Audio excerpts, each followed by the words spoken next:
আসসালামু আলাইকুম বন্ধুরা, আশা করি আপনারা সকলেই ভালো আছেন।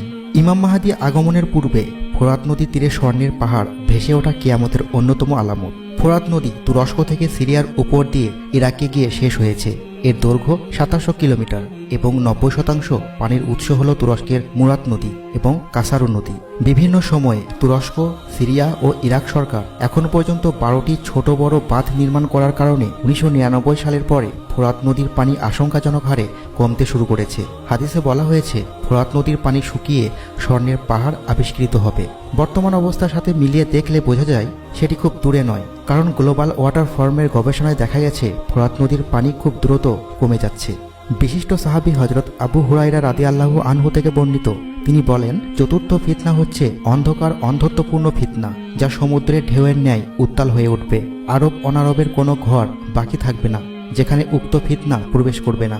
এই ফিতনা দ্বারা মুসলমানেরা লাঞ্ছিত অপদস্থ হতে থাকবে। ফিতনাটি শাম দেশ অথবা সিরিয়ায় চক্কর দিতে থাকলেও রাত্রি যাপন করবে ইরাকে। তার হাত পা দ্বারা আরব ভূখণ্ডের ভেতরে বিচরণ করতে থাকবে। উক্ত ফিতনা এ উম্মতের সাথে চামড়ার সঙ্গে চামড়া মিশ্রিত হওয়ার ন্যায় মিশে থাকবে। তখন বালা মুসিবত এত ব্যাপক ও মারাত্মক আকার ধারণ করবে যে যা দ্বারা মানুষ ভালো খারাপ নির্ণয় করতে পারবে না। ওই মুহূর্তে কেউ উক্ত ফিতনা নামানোর সাহসও রাখবে না।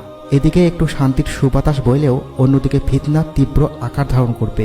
সকালবেলা কেউ মুসলমান থাকলেও সন্ধ্যা হতে হতে সে কাফের হয়ে যাবে। উক্ত ফিতনা থেকে কেউ বাঁচতে পারবে না, কিন্তু শুধু ওই লোক বাঁচতে পারে যে সমুদ্রে ডুবন্ত ব্যক্তির ন্যায় করুণ সুরে আকুতি জানাতে থাকে। সেটা প্রায় 12 বছর পর্যন্ত স্থায়ী থাকবে এবং এক পর্যায়ে সকলের কাছে সবকিছু স্পষ্ট হয়ে উঠবে। ইতিমধ্যে ফোরাত নদীতে স্বর্ণের একটি পাহাড় প্রকাশ পাবে, যা দখল করার জন্য সকলে যুদ্ধে জড়িয়ে যাবে এবং প্রতি 9 জনের 7 জন মারা পড়বে। তবে কিতাবুল ফিতনার 972 নম্বর হাদিসে বলা হয়েছে চতুর্থ ফিতনা 18 বছর স্থায়ী থাকবে, তারপর ফোরাত নদীর তীরে সোনার পাহাড় ভেসে উঠবে।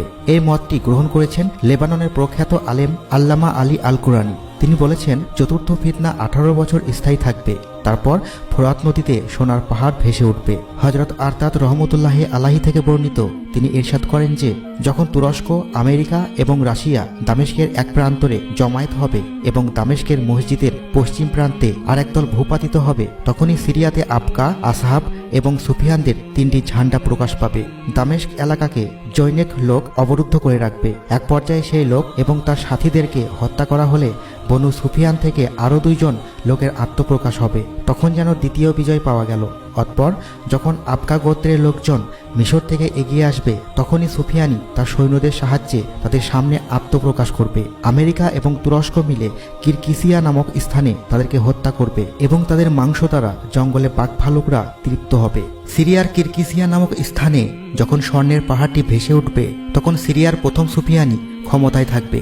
সে কালো পতাকাবাহী আসহাব জাতি এবং হলুদ পতাকাবাহী তাওরেকদেরকে সিরিয়া থেকে বিতাড়িত করে নিজের ক্ষমতা পাকাপোক্তা করবে। তারপরে কোনো এক রমজান মাসে ফোরাত নদীতে স্বর্ণের পাহাড় ভেসে উঠবে। তখন তুরস্ক ও আমেরিকা জোট হয়ে এটি দখল করতে এগিয়ে আসবে। তখন প্রথম সুফিয়ানি তাদের বিরুদ্ধে যুদ্ধে অবতীর্ণ হবে এবং এই যুদ্ধে 1 লক্ষ বা 1,60,000 লোক নিহত হবে, কিন্তু কেউ এটি দখল করতে পারবে না। তবে সত্যিকারের মুসলমানদের জন্য আনন্দের বিষয় হলো ফোরাত নদীতে ভেসে ওঠা স্বর্ণের পাহাড় দখলের জন্য কোনো হেদায়েতকারী দল বা পতাকা যুদ্ধে জড়াবে না। কেবলমাত্র মুনাফিক, মুরতাদ ও কাফেরদেরকে আল্লাহ তাআলা সোনার পাহাড় উন্মুক্ত করে শাস্তি প্রদান করবেন।